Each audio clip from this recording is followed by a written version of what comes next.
bear and nothing to win, nothing to win. Could you believe? Could you believe? Could you believe? Could you believe?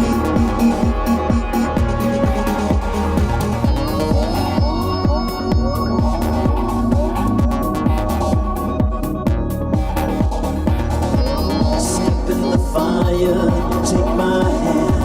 I'll take you higher than you've ever been. Than you've ever been.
Oh yeah, thank you for coming on into the live and sharing your essence with me in this eternal moment of which we all share an inextricable and inexorable part.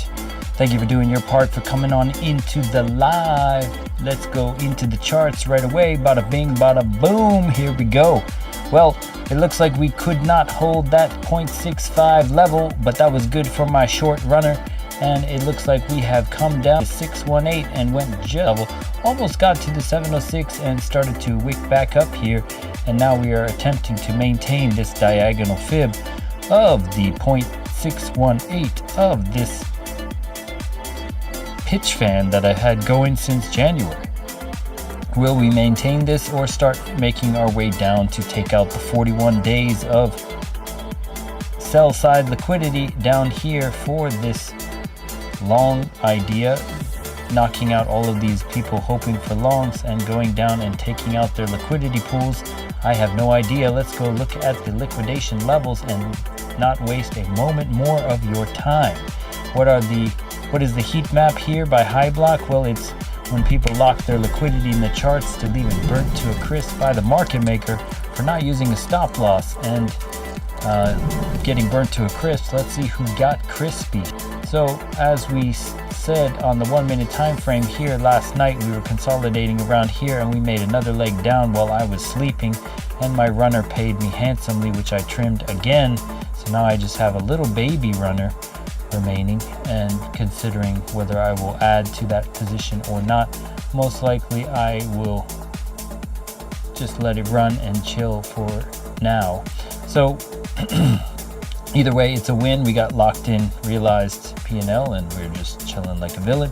So let's go into here. We have this 11 billion in short liquidity now with these big bubbles to the upside. We talked about this 100k pool up here at 29,193, the 29k region. It looks like that is getting stacked up in such a manner where you have all these noodles looking to get slurped up on this time frame up to here to recover some of this gap to the downside. Will this occur right now, or will we consolidate and head down further and make this an even larger gap?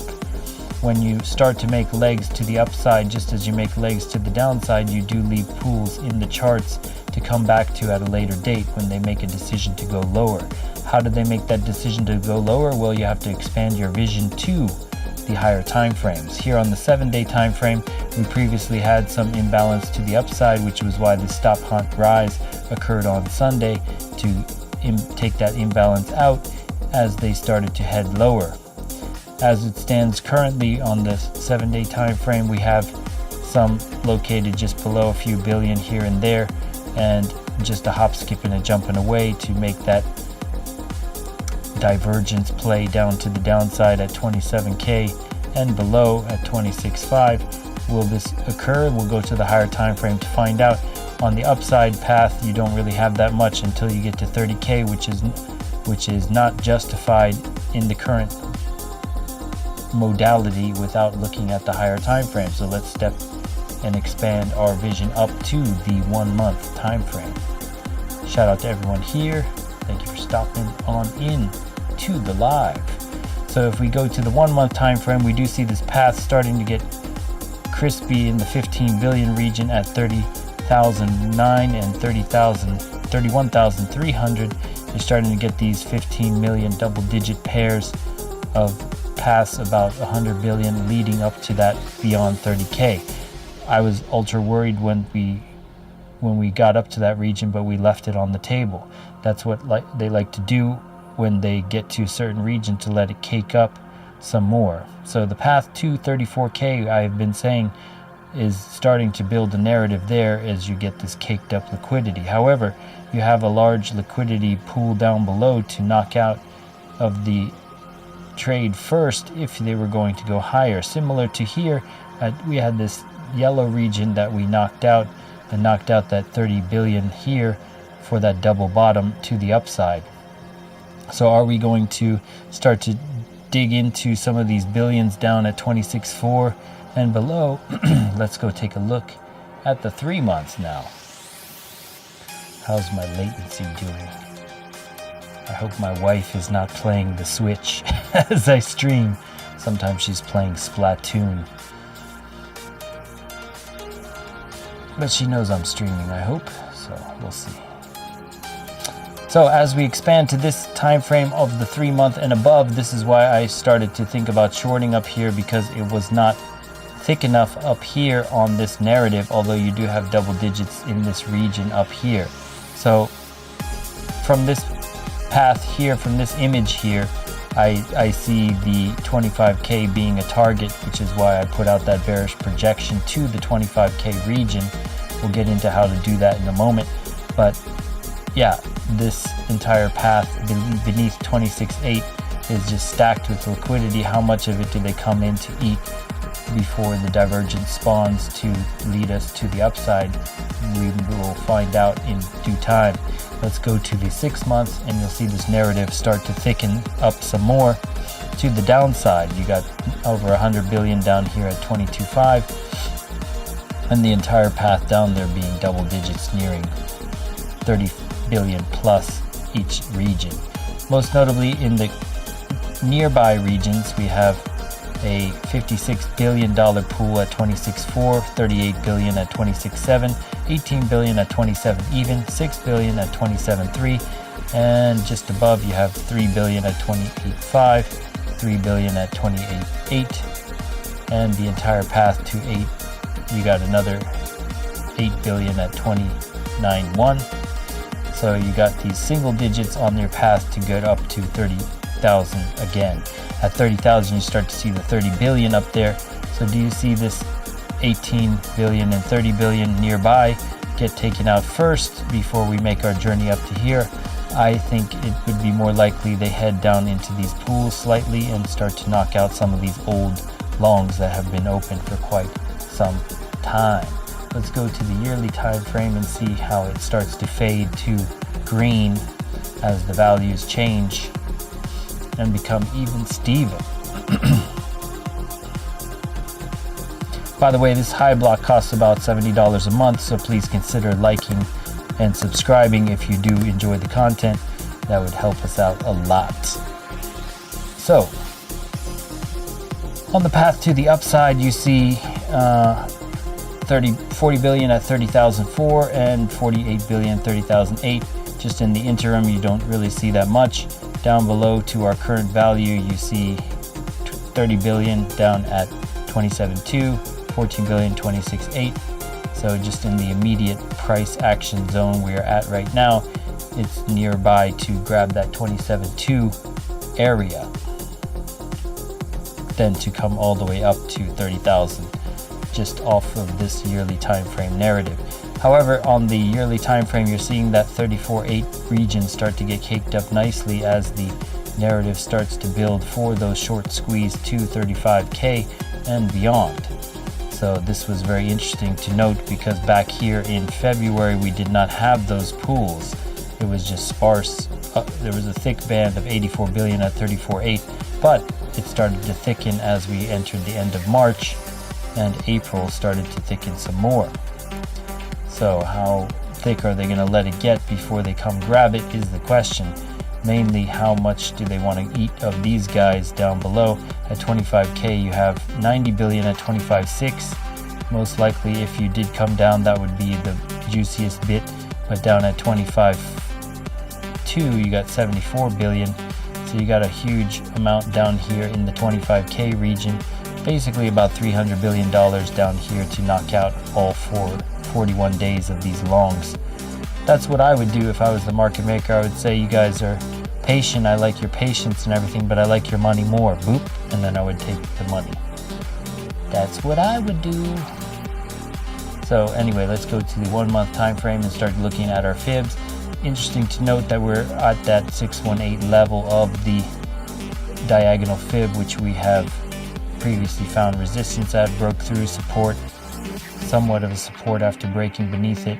And are we going to find that as support or going to bearishly retest down into these regions? Let's go to a regular chart, not the Coinbase one. This is the Binance chart, I believe, if it will load properly. There we go. So we had that previous 618 bounce of this retrace, this impulse to the upside. We bounced off that 618 quite nicely. The 618 has been very good. Shout out to Jason Casper and his 618. So we're going to see this here. So this is the bearish trend-based fib extension tool. How do you get that? Well, you go to your trend-based tools over here on the left, favorite the trend-based fib extension, and you do 3 clicks. In the case of a bearish trend, you have an impulse to the downside, and then you have your retrace to the upside, and based off of that math of the impulse and the retrace, it will tell you how deep of a continuation you might have. So in this case of the daily time frame, we had this drop to the downside, the retrace to the upside. So I was talking about breaking that 236 level being key, that 29,235. If you break that, you are in the realm of possibility for a short. And sure enough, our daily candle closed beneath it, and we just dropped out to a T. And we started to drop down to the 6.5 region and a little bit into the 706. We didn't quite hit the 706 and start to get back up. I think that was the 0.66 or something. But we're starting to see this buyback idea on the daily time frame. Now, if you continue down into these regions, your golden pocket take profit for a patient person would be down in these regions, which also coincides with the sell side liquidity of all these 41 days of traders that are long from back here March 18th. So that would be a nice little bit of happiness if we did go down to that region and knock out the longs. So nothing is guaranteed, so we'll just play it level by level, bounce by bounce, and let's go into different things that are going on here. Wait, what? Huh? Wait, what's going on? You guys, wait, what? Huh? All systems operational. Hello? Hello? Hello? Whoa, where is this place? The 0 point energy? Time, space, distance, and separation are but mere illusions? Projections cast out of the 0 point energy in the 7th dimension? Collapse through the quantum probabilistic foam into a spin up or spin down electron pair in the 5th dimension, and those electrons traverse back and forth through the 4th dimension as positrons, and only one electron created all of this? Wait, so that means nothing beyond you exists and separately, and everything is a manifestation, a vibration of holographic probabilities realizing itself on a continuum of self-driven momentum. I get it now. Thank you. Let's take this back to the charts. I got it. Whew. There we go. All right. So it looks like we had this cross down event back here that we were talking about, and it started to play out. Interesting momentum play there, and we are starting to see this cross up event, which gave us pause as we stop hunt rise up to this area here, and now we're getting a cross down event again on the daily time frame. That's interesting to note. If this closes out again, what is in store? When's the last time we crossed down like that? Well, we crossed down here and we went down in a massive way, and we did that here when we had that fake out and then crossed down here in a massive way. Interesting. So that's the daily time frame, and we are breaking beneath the cloud that we talked about that was thinning. So if we break beneath the cloud, even if we retest this cloud and try to bearishly retest it at this point, if we bearishly retest,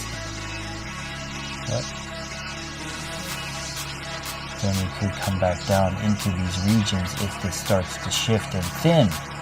So you could have that thinning of the cloud on the daily time frame and come back down to the Keltner channel. The Keltner channel, which is the ATR-based Bollinger Band, is also starting to coincide with this region quite nicely down to the 25K region. Let's go ahead and go to the 22-hour.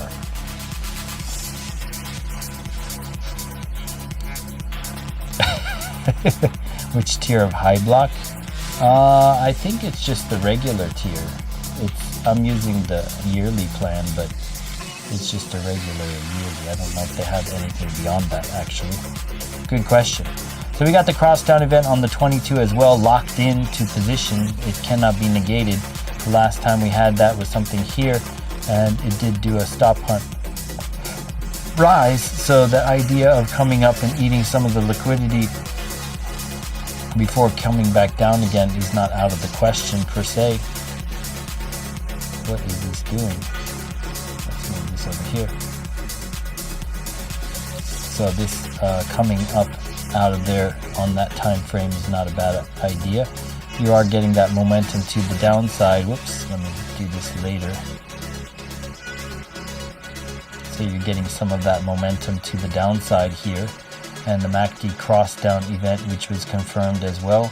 So you're getting this Williams coming down, not in an alarming way, but resetting nonetheless on the 22-hour time frame. Let's go to the 12-hour. The 12-hour should have done a cross-down event now as 2, which has locked into position. And this last bit of momentum is a doozy. We do have 11 hours for this next candle to close. The previous candle, which was a indecision, a spinning top, a doji. So this one did confirm that cross-down event on the 12-hour. So the last time we had one of those, we went all the way down to the downside. So these 12-hour crossover events are quite nasty when they occur. The last time we had that here was a good 6.8% drop here, and if we take it to another point in the charts, we did from here, that was a 11% drop. So these baselines are not to be ignored. What is this indicator? MomentumMaster.info. For more information, you can go to the features page and read about the components we include in the suite. A lot of them are original formulas, back-tested to be true by yours truly, one of which being the stochastic array here, which factors 32 different indicator values to get the symbols here. But in this case, we're talking about the baseline, so you can read about that. It's your first sign of reversal. It's why I turned my candle opacity down, because these are prominent things to note when they lock into position as they did here. This is something showing some significance that might come blasting down in your face. So let's go to the 6-hour time frame. The 6-hour crossover event was what we were talking about on Saturday. We watched that cascade from the 4-hour. So we've now watched the 4 to the 6 to the 12 now cascading. One thing to note about the price action is it's getting scooped up by this baseline here, and if it closes above it, then that's an interesting thing to note. If it goes beneath it, then you're still on for that short. So as you watch these baselines, similar to I watched this negate my idea here, and I said if it closes beneath it, I'm still good, and it managed to do that with the second candle here. So if this goes up and then comes back down beneath it, then you're still good on that short play. So the baselines become suppression when the cross down event is confirmed. Similar to here, let me go back to the 6-hour real quick. Similar to here, so you had the baselines come beneath the price and start to scoop it up. And then while we did have liquidity grabs to take out that 30 billion down here, we did end up getting that buyback wick and supporting this idea of the baselines, and the baselines held here to be true, and that was your perfect long entry to the upside here. While other people might have been shorting, we were looking at the long double bottom W idea out of here at this time. So you want to see these things occur again, and so it will start with something where it starts to come beneath the price in similar fashion. These things are repeatable, and they do the same thing on the top of the price when it starts to fade. So you can just see the same thing inverse. So it doesn't really matter if you're taking a short or a long, the same thing occurs either way. So we're starting to see that baseline come beneath the price here on the 6-hour. Interesting to note. Most likely the same thing is occurring on the 4 as you start to see the scooping up of the price action by the baselines, similar to how we had the scooping down of the price action here. Okay, so we're also holding the adaptive moving average here. Previous resistance we broke through. Is it coming back to support here? You are getting some bullish divergence on the money flow, continued from here. Green, we were talking about here last night about this coming down some more and rounding out. You said this rounding out idea brings you the rising sun. So are we going to start seeing the rising sun here? Are we not quite done with a rise to the upside before we drop? Could we see some sort of rise here on the 4-hour time frame? The 4-hour is getting suppressed by it's acting ambiguous as of this moment. But we could get that surge up on this 4-hour time frame. Let's go to the hourly.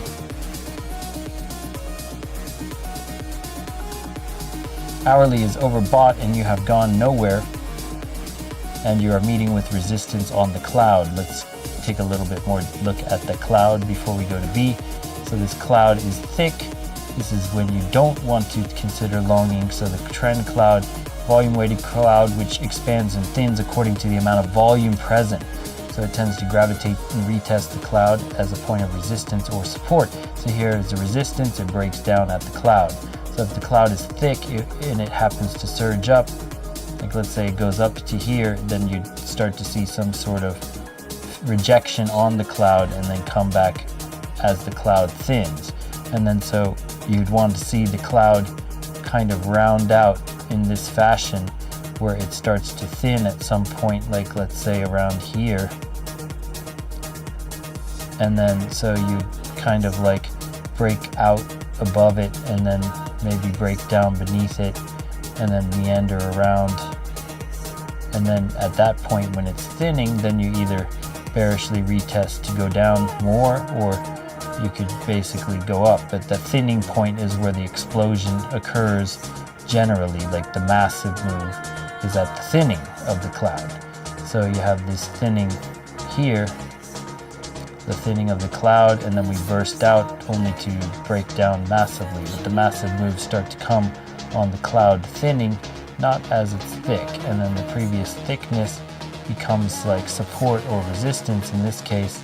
So you have support here, support there, and so here you would have potential resistance to fight through on this thick cloud of the hourly, and you have the hourly being overbought here. As the Williams starts to slowly gravitate up with the MACD, leading MACD as well, you are doing that scooping of the price on the hourly time frame. So if you took this hourly cross, you could just be smooth in that profit. Not really that smooth, but it would be up 0.75 nonetheless. So the hourly time frame basically going sideways and not really going anywhere. You have that sideways price action here, but you have the overbought nature of it from here to there. Got overbought pretty quick.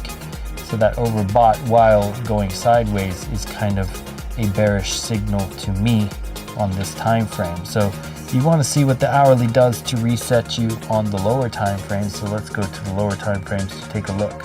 Sorry, I've been falling asleep with my contacts in. They are dry as all get out. So we are starting to see the 15-minute meandering around here, oscillating between overbought and oversold, being ambiguous as we do. And we did reclaim the cloud here in the 15-minute time frame. Let's just get out of the B mode and look at this in its glory. So you're starting to see you've been flirting with the idea of the cloud rounding out here and stabilizing. So it's kind of stabilized that dump. It tried to do that back here last live, and we were talking about the idea of coming up to eat some of the shorts. Let's just look at some of the pools, shall we, so we can kind of get an idea of where that would occur. And then we'll bid you adieu at this minutia point here. So we're going to go into the liquidity here. So you got these bubbles, the stacked regions. So where is it stacked up? So it looks like it's stacking up at 28.82. Let's mark that off, 28.82.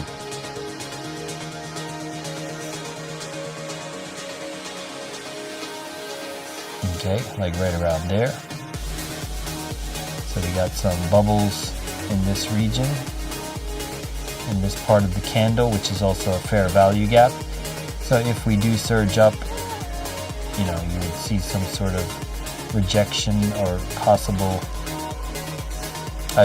reclamation of the liquidity, and then you come back down there, and then that would be on the hourly time frame. What does the cloud look like at that point? It's a little bit thick for me to assume that that would happen right away. Once again, I would like to see the cloud thin before I would consider that to be a reality. So it'd be somewhere around here, which would be on Wednesday. So are we going to go sideways and kind of play games with the liquidity first to induce more guys in? I have no idea. But the liquidity stacked in the current area is up at that region at 28.86. You got 200. Let's just zoom in, okay? We're gonna make this a little bit easier to see. So you got a 208 50x pool, 208 million 50x pool, a 22700x pool, and then you have a 199 million 25x pool, and a bunch of 156 million 50x and 170 million 50x stacked up in this region alongside these little bubbles here.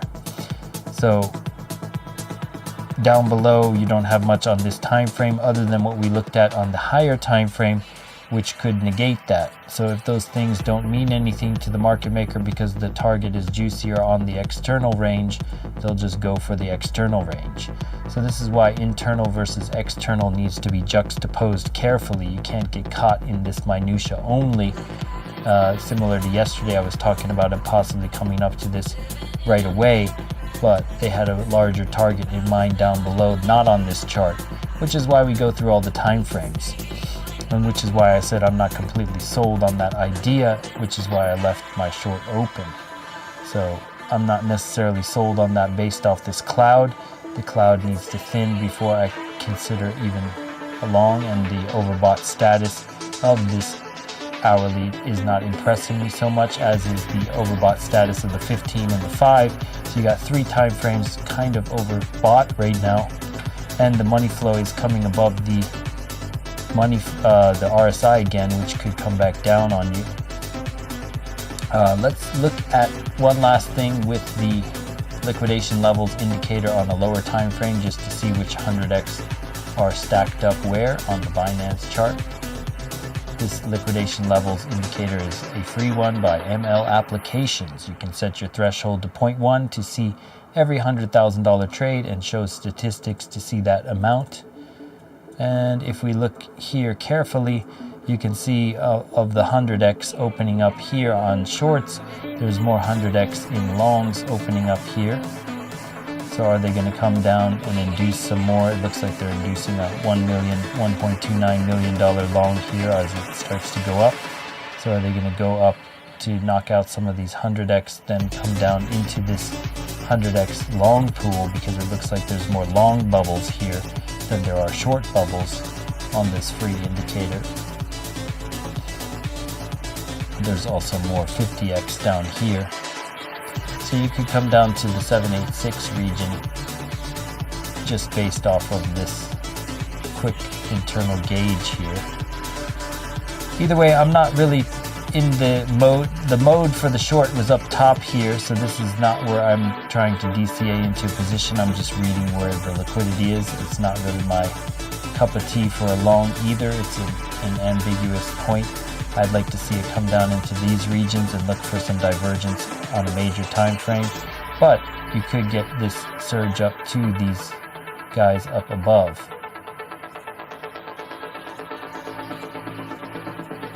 You're getting a stab on the cloud as we speak on the hourly time frame. Is this the rise before it drops down? Is this a stop hunt rise to take out some of the liquidity? Let's see who's getting burnt to a crisp.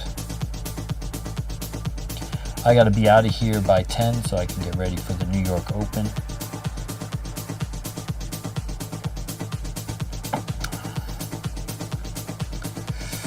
Let's take a look. Alright, so we're just going and grabbing this small little $26 million pool right here. In the immediate pools here, you have 199 million at 50x at 28.3. So this little small pool up here could be taken at this high area. They are currently underwater because they opened their short down here at 27.85. So it's also interesting to note where they opened. these dots will tell you where they opened their short, and so they opened their short down here, and we are currently over here, so they are at a loss. So this target at 2830, 28,309 could be the guy they come and take out, this pool of 50x, before they continue lower. If they continue lower, let's say. So this is just the immediate scalp idea. You could see this come up to that region and take out that guy. So let's mark that off.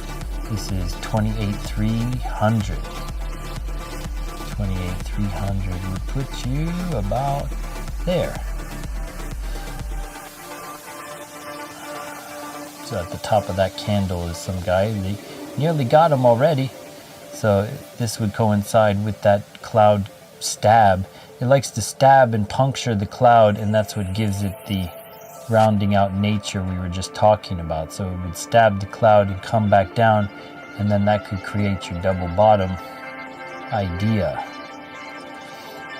Does this double bottom idea do one down to here?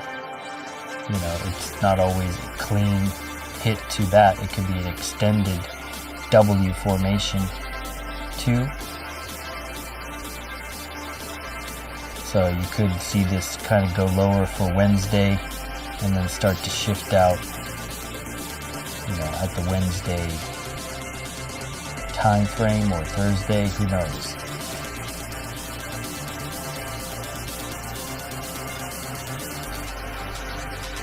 So that's what I'm seeing in the charts at the moment. Not really my cup of tea for the scalp, but if you were just to take these crossovers, and depending on what time of the day you trade, you could take these for a ride and just test them. You're at the bottom of the Keltner channel. The bottom is where you want to see a short, long position, and the top is where you want to see a short position. Let's go see what you guys have to say, and then we will bid you adieu. We'll go take a look at USDT dominance as well. Shout out to CNC Ireland for that. Should be a volatile week. Yes, we do have the FOMC tomorrow, so that's something to think about. Are they caking it in as we speak to go higher? Are they caking it in with the idea to go lower? Who knows? We'll see tomorrow. Tomorrow should be interesting to say the least. So we're going to go to the USDT dominance. So we were talking about a potential bounce at one point. We saw it in this channel. It did bounce off the 618 here on Wednesday of last week. Are we going to get, as we saw the shorts, it looks like it got a lot of people kicked out into USDT from knocking them out of their longs. So now we are at this precipice where we would probably come back possibly to retest this channel to go higher, maybe, in which case that means you would have the idea of people putting the USDT back into something to get it kicked out back into USDT if it hits the outside of that channel.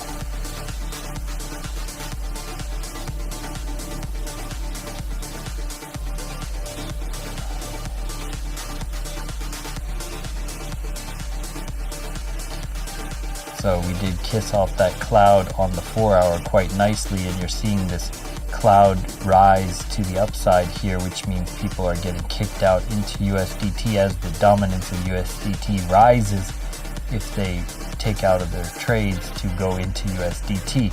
So are we seeing the preludes to that continuation idea? We are getting a crossover event on the 4-hour time frame. If it closes, it could just continue without doing that retest at all, and this could be your, hold on, shoulder, head and shoulder out of here for a larger play up to here. There's a fair value gap around this region, so are we aiming to go back to this region in terms of a dominance play where people get kicked out into USDT on a massive level to this point? So if that's the case, we already did that 618 bounce. This is kind of your cup and handle out of here, and if you did the measured move or whatever. I'm not going to do that. I'm going to use the trend-based fib extension tools because it's more accurate. So we're going to go to this here. We do to the rise, to the very tippy top, to the very bottom, which happens to be on the wick here. And so we maintain that 236 level. And are we going to go up into these regions to here or something to see this? We got a previous rejection off the 6.5. Are we going to, we hold this 236, the bullish trend-based fib level on the USDT dominance run to the upside, which is kicking people out into USDT, is possibly still in effect for the USDT dominance, Bitcoin dominance. Let's take a look at that, and then we'll bid you adieu. That did not play out exactly as we thought, but we are going to that. We are meandering within this golden pocket of a dominance range that was projected out from back here in February, holding that 236 and coming up into that region. So if the dominance, the 4-hour time frame is still strong, we're getting that cloud to thicken here on the 12-hour.